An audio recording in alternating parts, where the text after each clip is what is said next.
Bom, nós estamos agora no YouTube e queremos dar uma palavra de saudação a quem vai nos assistir através desse canal da nossa igreja e das redes que estão, onde está sendo compartilhado esse vídeo. Para nós é um ministério, né? Porque tem abençoado pessoas, a gente tem lido alguns comentários que mandam para a gente, e essa palavra tem trazido frutos. Em algum lugar o Espírito de Deus está falando aos corações.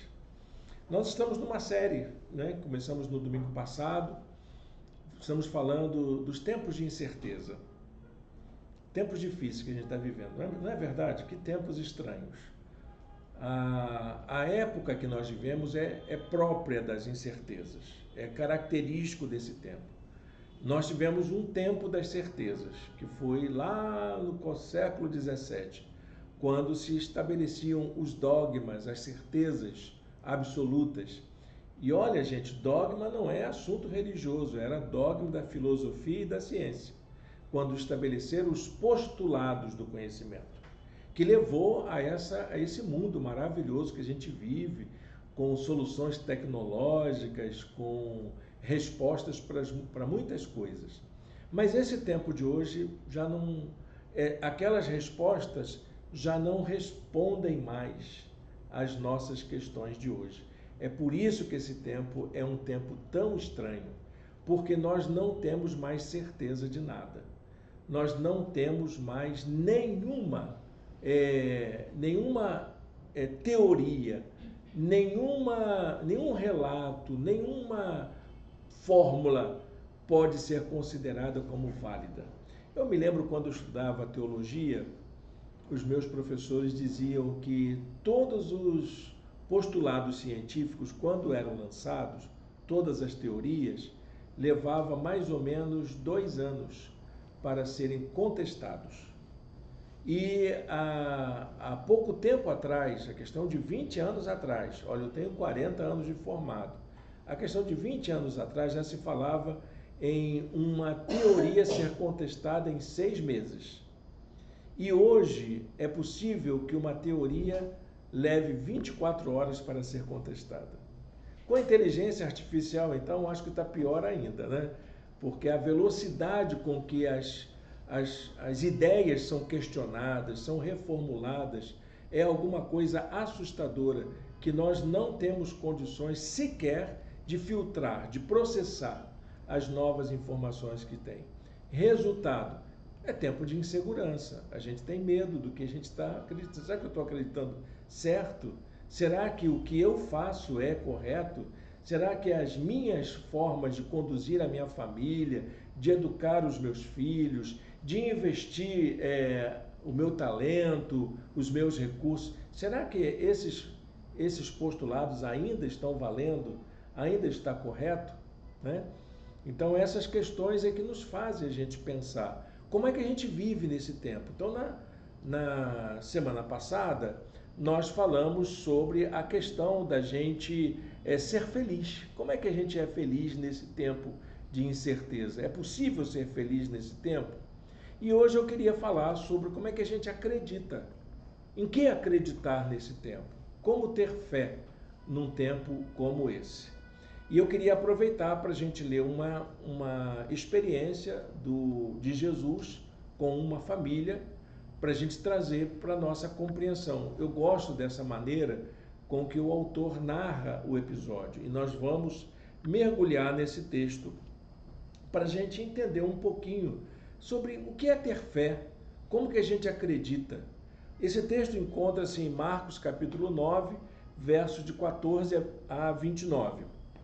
Não vou ler todo, porque é um texto longo, mas eu queria deixar pelo menos o versículo 19, que é o começo do relato da experiência de Jesus com os discípulos diante do menino epilético, que é chamado de menino endemoniado. Era o menino louco, ou o menino que estava em convulsão. Como é que chama isso?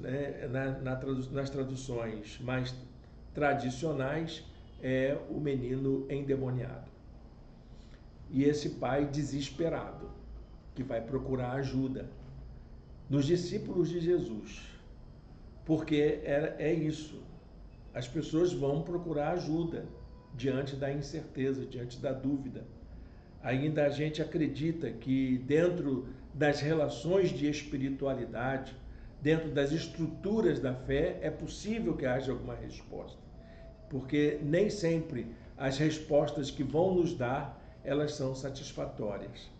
Então eu vou ler o texto do versículo 19 para a gente poder fazer a nossa meditação. E durante a mensagem a gente vai fazer uma busca nos versículos. Se você tem assim, a sua Bíblia no seu celular, como eu estou aqui, né? Você pode também manusear aí na sua... Os textos estão na apresentação, vai ser fácil da gente acompanhar. Então, Marcos 9:19 diz assim: ó geração incrédula, até quando estarei com vocês? Até quando terei de suportá-los? Sabe para quem que ele está falando isso? Está falando para os discípulos. Está falando para crentes. Dizendo que os seus discípulos, mesmo que estivessem andando com Jesus, mesmo que estivessem caminhando com ele, aprendendo com ele, ainda não tinham compreendido o essencial da fé, que é confiar naquele que tudo pode. Eles ainda, os discípulos, ainda não tinham aprendido o que é acreditar. E essa história vai trazer à luz todas essas questões. E uma coisa importantíssima, Jesus falou isso para os discípulos quando ele estava voltando do Monte da Transfiguração. De uma experiência, Jesus numa experiência de encontro com o Pai, em que ele ali sente a presença do Espírito de Deus, de forma viva, profunda, de forma real. Ele vem e desce do Monte da Transfiguração e se depara com esse quadro em que um pai reclama com Jesus que os discípulos dele não foram capazes de solucionar o problema daquela família. Esse é o quadro, né? Que a experiência nos mostra. A pergunta que surge, então, é como que a gente pode ter fé em meio a situações que nós não sabemos explicar? Porque o quadro do menino era horrível. O evangelista, o autor do evangelho, diz que o menino era jogado no fogo, tinha convulsões, e aquilo ninguém conseguia conter naquelas convulsões. Os relatos médicos dizem que provavelmente era uma situação de epilepsia. Mas a ignorância das pessoas quanto àquele fato trazia para o senso comum. O que é que faz uma coisa dessa na vida de uma pessoa? Diabo, está possuído, é um endemoniado. E ainda hoje se tem essa resposta como aquela única resposta possível, por mais que a ciência esteja avançada. A gente costuma transferir para o diabo a causa de todos os nossos males. Bom, gente, eu não estou aqui para discutir se é o diabo ou se não é, porque o diabo também faz coisas meio esquisitas, não faz?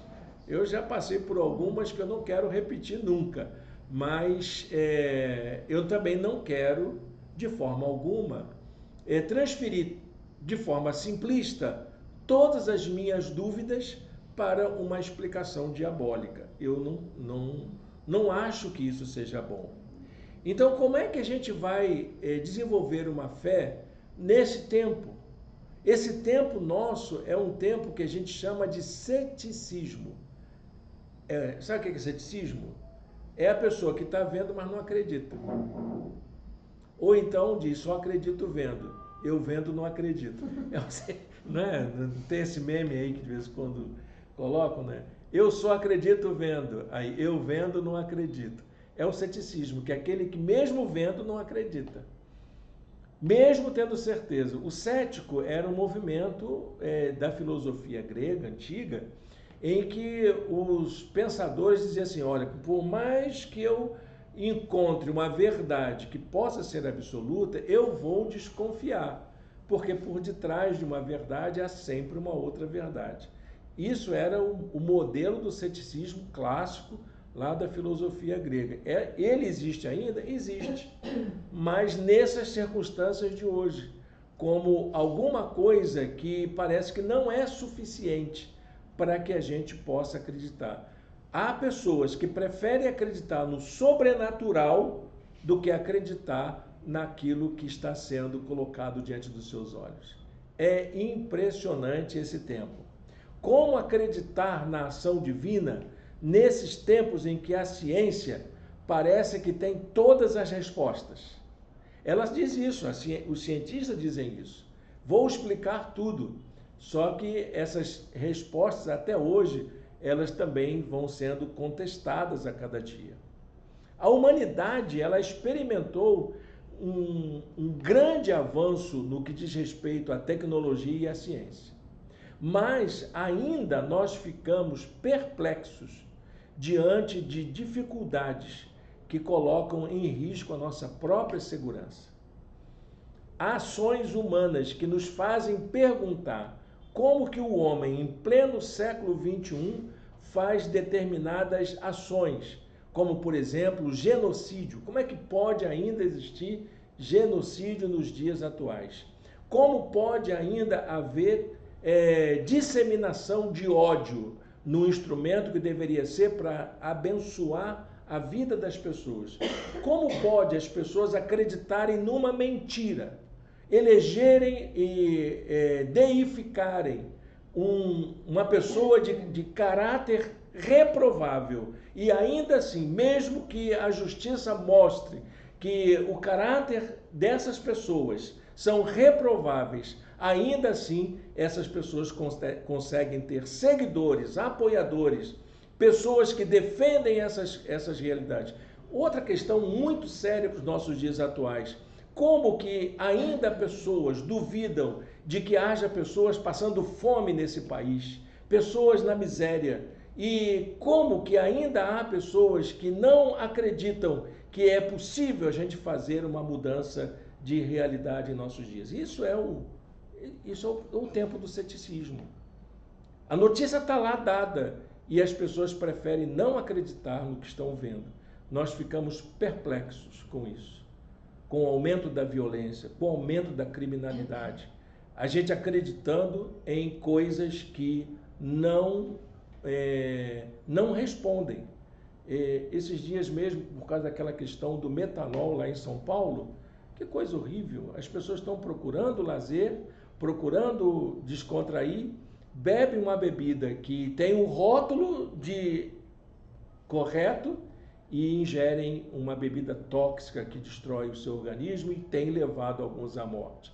E mesmo que a ciência, mesmo que as investigações mostrem o caminho, ainda vem, inclusive governantes, políticos, pessoas que manifestam opiniões, influenciadores, dizer que não é nada disso. Que tempo esquisito! Nem ir no barzinho da esquina para você tomar uma para poder descontrair, você pode mais.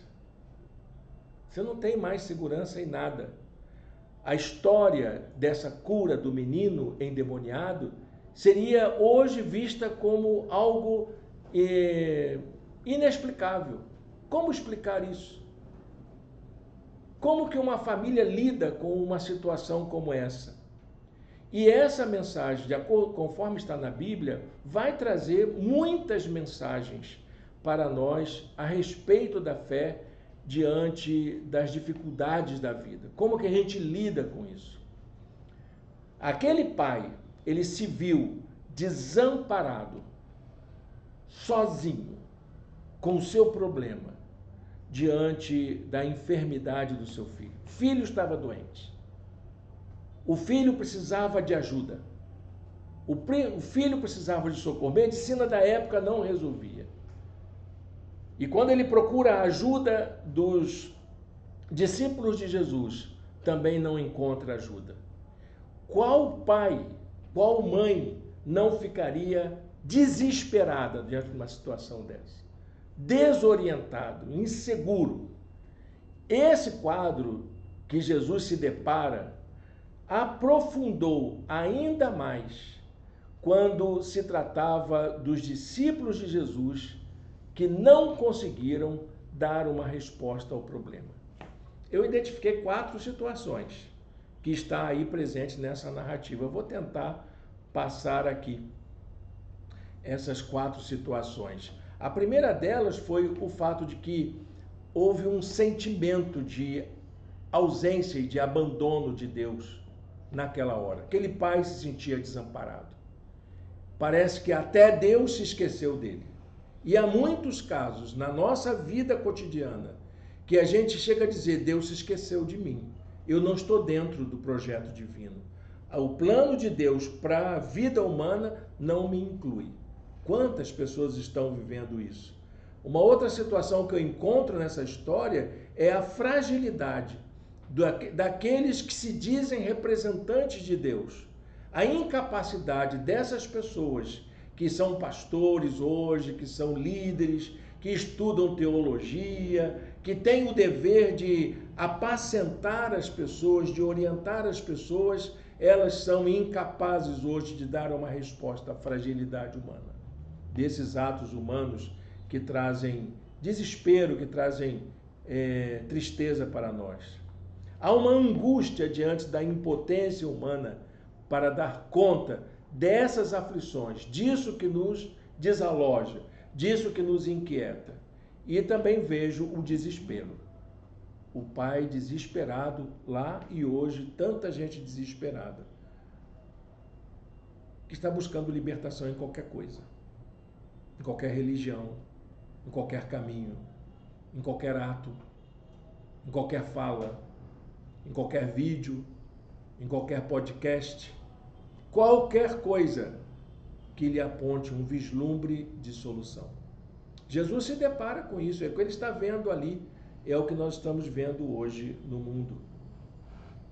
Então, o Evangelho de Marcos, quando narra esse episódio, ele usa uma palavra, essa palavra aparece algumas vezes no grego, que é a palavra pistel. Pistel é um derivado da palavra pistis.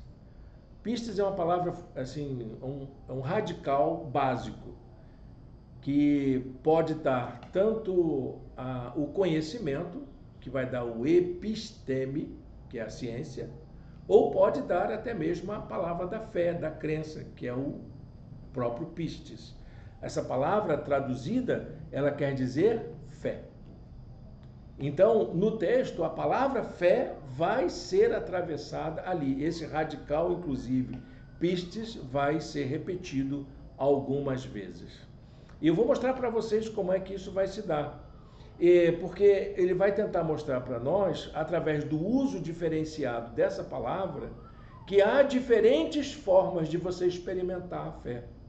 Há diferentes maneiras de você ter essa experiência de acreditar, de confiar, de ter fé. Marcos chega a fazer um jogo de palavras um jogo com essas palavras, e vai colocando em questão a variação das formas de crer e as formas de não crer, que é algo que a gente precisa também levar em consideração. Em todo o Novo Testamento, você vai encontrar que essa palavra é traduzida como fé. A raiz é fé. Agora, essa escolha para o texto, a narrativa em si, ela não foi por acaso. Eu acredito mesmo que Marcos estava muito bem intencionado para dizer para a gente que aquele episódio deveria levar cada um de nós a pensar como que a gente exercita a nossa fé. Vamos ver alguns sentidos dessa palavra. O primeiro sentido que ela apresenta, que o pistis é uma forma de conhecer.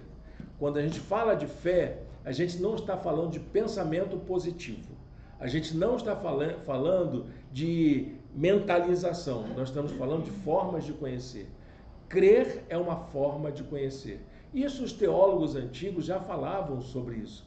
Muitos teólogos já diziam que a fé possui uma inteligência. O intelligere, que eles falavam no latim antigamente, dizia exatamente isso.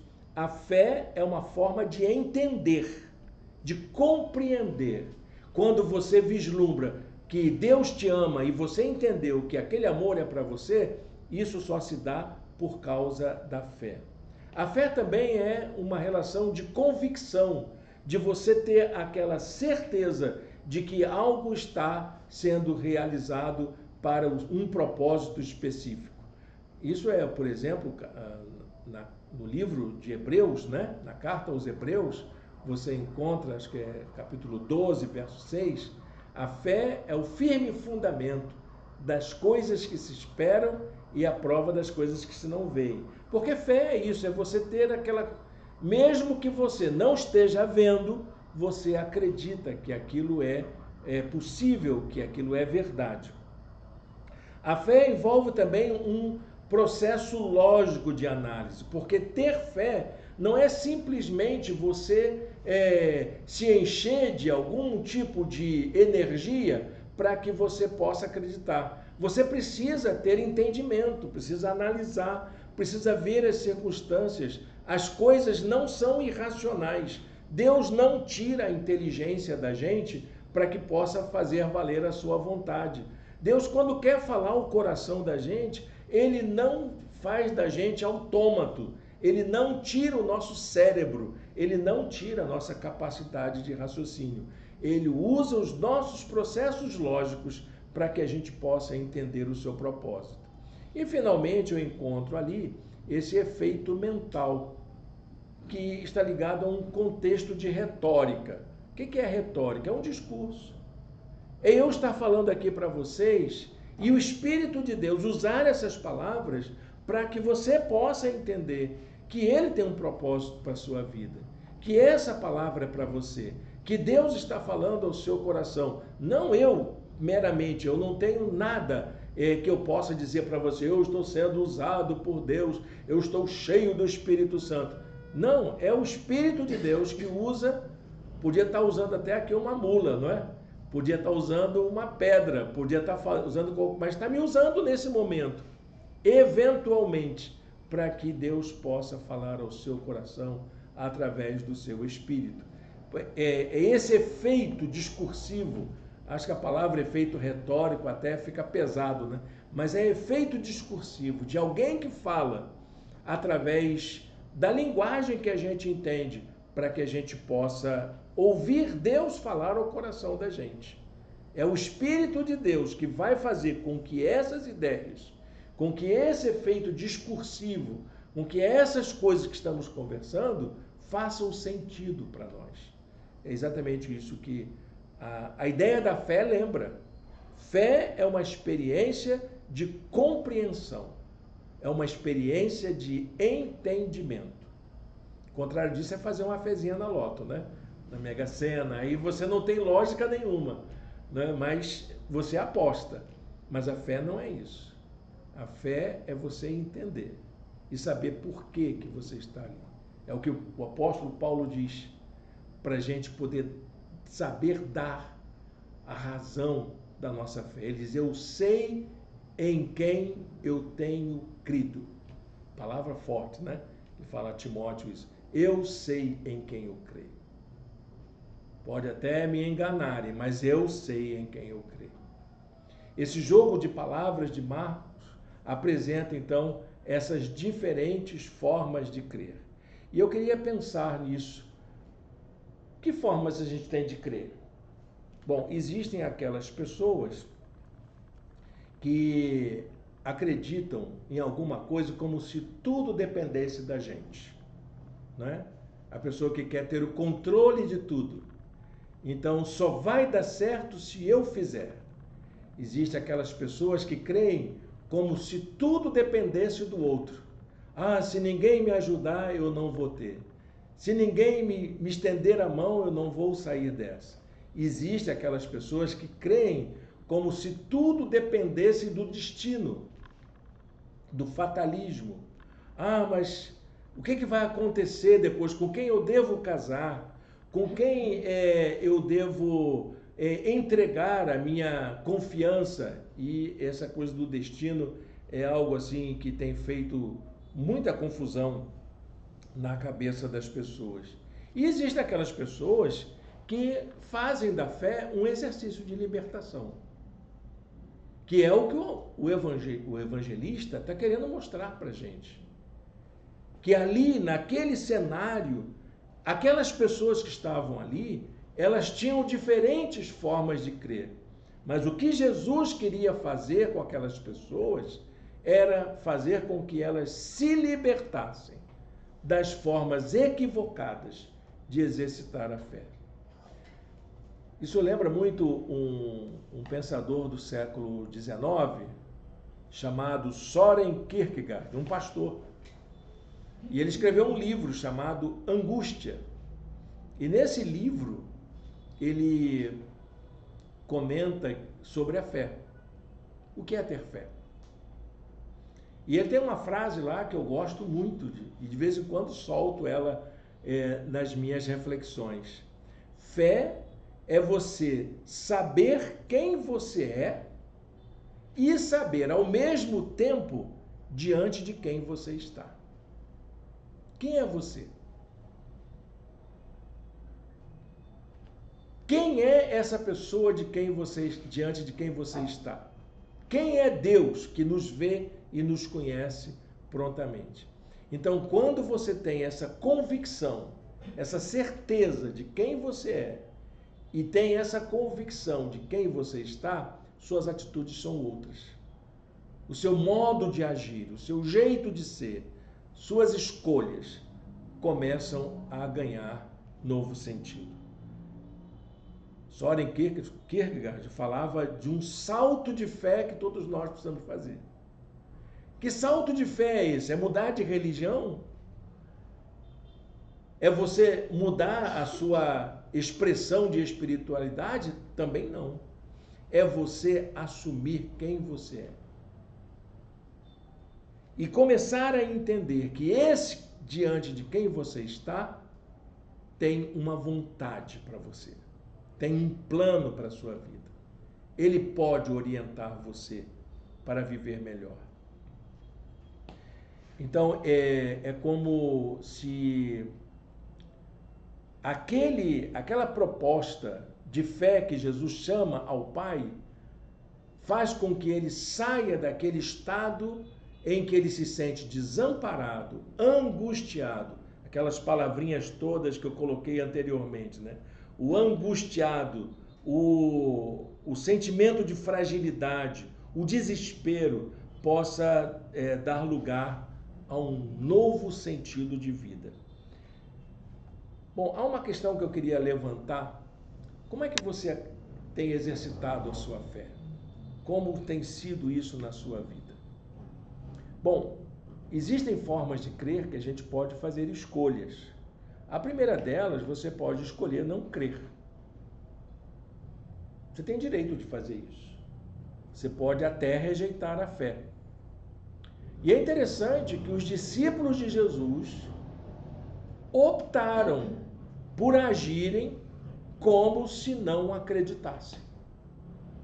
Os discípulos agiram como se não tivessem fé no poder da graça, no favor divino, como se aquilo tudo que Jesus realizava no seu ministério fosse algo exclusivo dele e não uma expressão da graça entre todos os homens.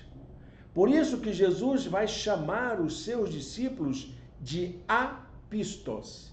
Ele bota um azinho antes da palavra pistel, ou pistes, e diz que o azinho quer dizer negação, e vai dizer, vocês não creem. É a palavra grega para se referir ao incrédulo. É aquele que não confia. É aquele que é descrente. É o inseguro naquilo que ele conhece.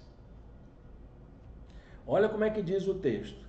Respondeu Jesus, ó geração incrédula. sem fé. Vocês estão agindo como se não tivessem fé. Há muita gente na igreja assim, gente. Crendo, mas agindo e vivendo como se Deus não existisse.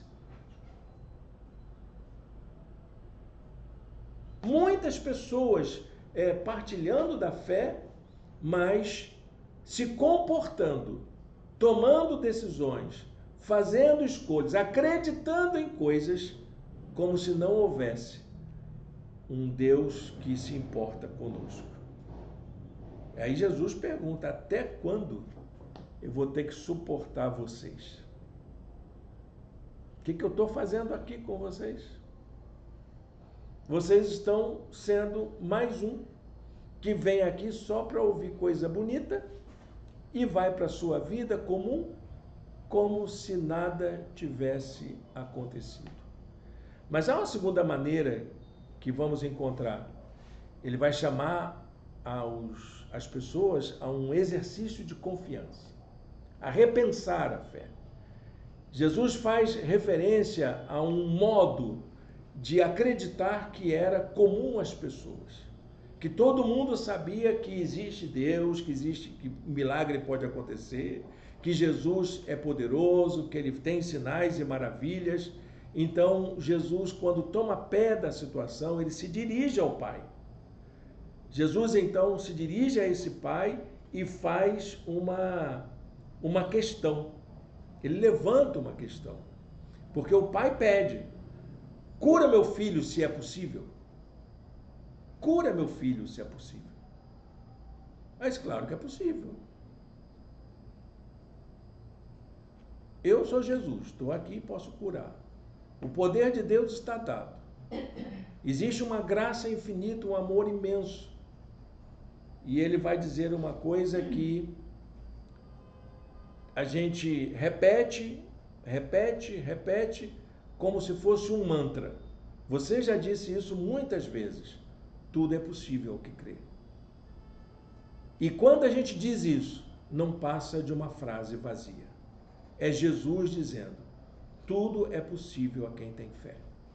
Ele usa a palavra crer, é a palavra pistis. Jesus usou essa palavra para se referir a algo que se crê. Todo mundo diz isso. Eu sei que Deus é poderoso. Foi o que ele disse para Marta e Maria, quando da morte de Lázaro. Ele pergunta: você não ensinei para vocês que vamos ressuscitar? Eu não ensinei para vocês que tem vida? Aí ela diz: eu sei que vai ressuscitar lá no final, lá no futuro. Não é para agora. Eu queria que fosse agora. E Jesus está dizendo que essa maneira de crer para um amanhã, se Deus quiser, ou quem sabe isso vai dar certo, vou arriscar. Essa fé é que está ligada a uma moral, a uma religião, a alguém que tem poder, alguém que vai mediar. Se eu tiver essa pessoa, aí quem sabe acontece. Quantas pessoas já passaram pela nossa vida, não é? Pessoas que vieram pedindo ajuda para a gente orar, para a gente levar o socorro, e a gente tudo é possível ao que crer.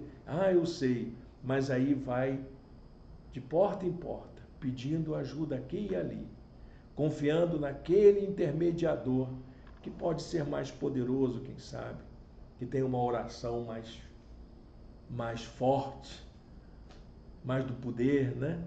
Tem muita gente que faz isso. E Jesus lembra: se você crê, é isso que vale. Não é a religião que você frequenta. Não é a autoridade de uma pessoa que você confia, mas é o que você crê. Nessa expressão, tudo é possível àquele que crê, está dizendo: se você tiver fé, você pode experimentar coisas maravilhosas. Não é uma frase religiosa. Não é uma frase de efeito. é alguma coisa para você buscar e experimentar. Mas Jesus vai mais além com esse jogo de palavras. Nós vamos encontrar a possibilidade da gente renovar a nossa esperança. De acreditar que o impossível com Deus é perfeitamente possível. E aí, então, Jesus interpela essa pessoa. Tudo é possível ao que crê. Aí Jesus pergunta, você acredita? Você crê? Você crê? E imediatamente o pai responde, creio. Se eu perguntar a vocês, você acredita em Deus? Eu tenho certeza que todos nós diremos, eu creio que Deus é poderoso. Eu creio que o Senhor é capaz de me curar. Eu sei que o Senhor é capaz de atender o meu clamor. Eu creio. Ah, tá. Então vamos fazer o seguinte. Aquele pai, quando foi interpelado, quando Jesus questionou a sua fé, o pai apresenta uma resposta que estava claro para ele, que aquilo não era uma convicção, era um grito, era um pedido de socorro. Puxa, mas eu creio. Isso aconteceu quando eu perdi minha cunhada. E eu me perguntei para Deus, por que o Senhor não curou a minha cunhada? Aí disse, quem disse que eu não curei, Irene? Sua cunhada está aqui comigo. Ela está ao meu lado. Eu a tomei para mim. Você acreditou nisso? Em todo momento que você caminhou com ela, era interessante que as pessoas achavam até que eu era o marido e não meu irmão. Porque eu estava mais presente, eu que ia sempre levá-la para os tratamentos, para as terapias dela. E às vezes a gente quer aquela resposta que a gente quer, não aquela que Deus quer dar. A gente não está preparado para renovar essa esperança de que Deus está no controle de todas as coisas. O pai usa a palavra crer com o sentido de uma convicção, mas na verdade o que ele está fazendo é um grito da alma. Eu quero ter uma fé dessa convicção que eu estou dizendo. Eu creio que tudo é possível. E aí então vem uma outra frase que talvez seja aquela que demanda da gente uma decisão nossa, que é a gente manifestar para o Senhor um desejo de mudar esse tipo de crença. Essa crença que a gente tem do dia a dia, essa coisa que virou a nossa rotina. A fé como um cotidiano, uma coisa que a gente faz como quem toma café da manhã, faz as atividades do dia, se acostuma com ela. A gente se acostuma com isso e não experimenta coisas mais profundas. Aquele pai apresenta para Jesus a sua fragilidade. Ele vai usar de novo uma palavra que Jesus usou para condenar os seus discípulos, que é o apistes, o incrédulo. Ele disse, eu sou mais incrédulo do que esses incrédulos dos seus discípulos. Ele usa essa palavra incrédulo, que significa falta de fé, como retrato da sua fraqueza espiritual. Eu creio, mas o modo que eu creio não é suficiente para eu dar conta desse problema. Sua expressão não era de quem rejeita a fé, mas de quem a busca, de quem deseja experimentar uma mudança de vida. Por isso ele diz, ajuda-me a vencer a minha incredulidade. Eu quero ter fé de forma autêntica, de forma viva. Eu quero que isso oriente a minha visão de mundo. Eu quero que isso aprofunde a minha experiência de Deus. Há uma uma quinta situação, né? A gente viu 4, mas há uma quinta situação em que Marcos usa a palavra grega para apontar um novo sentido no ato de crer. Eu queria, com isso, inclusive, concluir a nossa reflexão. Jesus nos chama a ter fé por causa da proposta de vida dele, seu ensino. É por isso que ele chama a ter fé. Eu estou ensinando a vocês algo novo, a um modo de vida novo.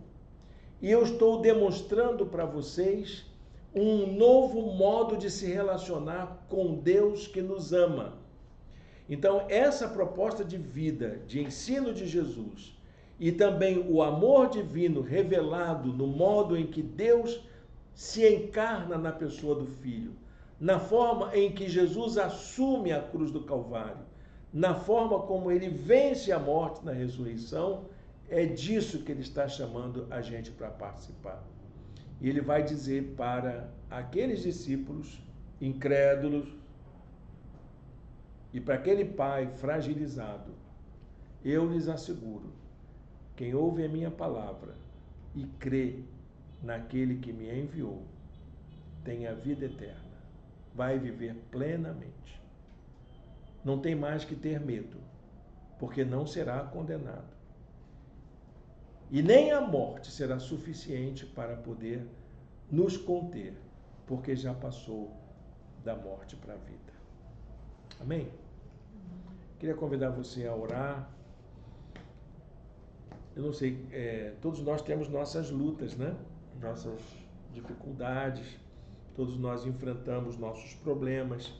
E eu quero convidar você a colocar sua vida diante de Deus e poder dizer como aquele pai, Senhor, me ajuda a vencer as dificuldades que eu tenho de viver a minha fé. Essa minha incredulidade que se manifesta na maneira como eu lido com a minha vida. Vamos falar com Deus? Senhor Deus e Pai, muito obrigado por esta palavra, muito obrigado por esta noite, Senhor, muito obrigado pelo encontro dos teus filhos aqui. E, ó Deus bendito, que nesta hora nós possamos permitir que teu Espírito inunde o nosso ser, trazendo, ó Deus, uma experiência renovadora da nossa fé no Senhor. Ó Deus, fortalece-nos, ó Pai, para que nós possamos vencer essa nossa incredulidade, esse nosso jeito tão estranho de lidarmos com os nossos problemas como se não tivéssemos a confiança no teu poder. Nos ajuda, Senhor, a viver a nossa fé no nosso dia a dia. Que ela fique, ó Deus, impregnada na nossa maneira de pensar, na nossa maneira de ser, na nossa maneira de ver o mundo, Senhor. E que nós possamos, ó Deus, sermos transformados pelo poder do Senhor, para experimentarmos o teu melhor para nós. No nome de Jesus, amém. Amém, meus irmãos e irmãs. Bom, estou chegando ao final da gravação, nós temos agora nosso momento de ceia, então eu vou encerrar a gravação aqui e agradecer aos nossos queridos que nos assistem, que Deus possa abençoar a todos e todas nesta noite.